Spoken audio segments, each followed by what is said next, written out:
not as good at taking out structures as your remote charges, but they do have the advantage of a very large anti-personnel blast, and you can place them down and forget about them. So hopefully, are we going to buy those right now? Well, yeah. Let's go buy those right now. Yeah, let's those see are if we have enough salvage. Those are fun. It's really nice setting up a trap, place a couple of them, and then go get the EDF's attention, shoot a couple bullets, then go hide. They'll come out and investigate and walk right into them. So excellent. We're going to buy these, and we can go to the weapons locker and add them to our equipment list. Now, one thing that also happens is the minute you buy them, it may also unlock an upgrade for that weapon that you probably can't afford at that point, but will eventually. In this case, proximity mines will go off whenever anyone goes close to them, which means you may accidentally blow up your own guys. One of the upgrades for it is the potential that they only sense the enemy. They sense the tag inside the EDF armor, and they only blow up when they get close. So that's really useful when you're trying to take out a lot of guys in a relatively populated zone. It saves you, losing morale because you just killed half of your own people. The other thing, somebody I guess asked whether the enemy acts in a similar way to GTA, where they approach you and your rank goes up, star level, I guess, in GTA. It kind of does work like that, except it's a little more fluid than their system. You become a threat to the EDF. Your alert level goes up, and it's green right now, as you can see in the corner on the map.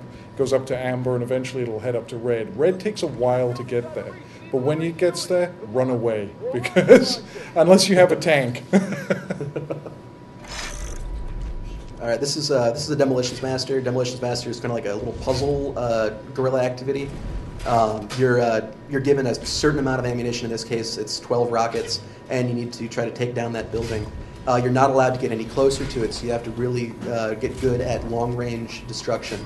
A lot of the Demolitions Masters kind of serve to train you as to how best to make the most out of whatever limited resources you have. As you can see, he's done just enough damage to make the building unstable, and right now the stress system is working, and there we go. So since we do have dynamic destruction and a real stress system, as it begins to weaken, it will slowly buckle, and the supports will blow out.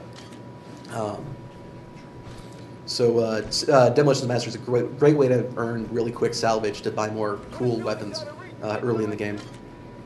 And in addition to that, remember again, these have pro times on them that were developed from our own QA testers and internal play tests.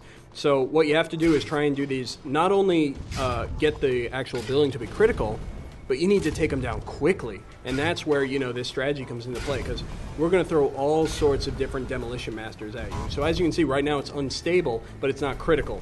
Unless it becomes critical, you still haven't won. So now he has to wait for the stress system to kick in. And if the stress doesn't, kick in fast enough, he's not going to get the pro time, and he's just going to, there it goes. Now it's critical. But again, because he had to wait so long, he didn't take out the supports correctly, he's not going to beat the pro time. So see, his time is 31, his best was 31, but the pro time is 25, so you got to work fast. Remember, you get the pro time, you get double the salvage. It's worth getting. Yeah. When a building's out of reach, you need a little ingenuity.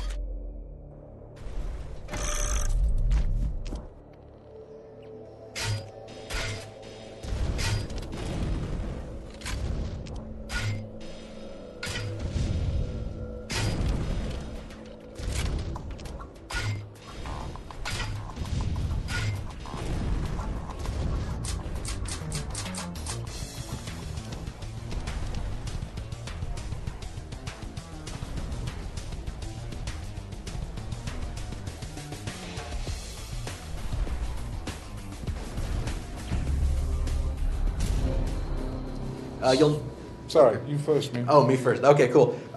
You'll notice we just sneaked it in at just the pro time. By targeting different supports hold up the building with different amounts depending as to where they're located.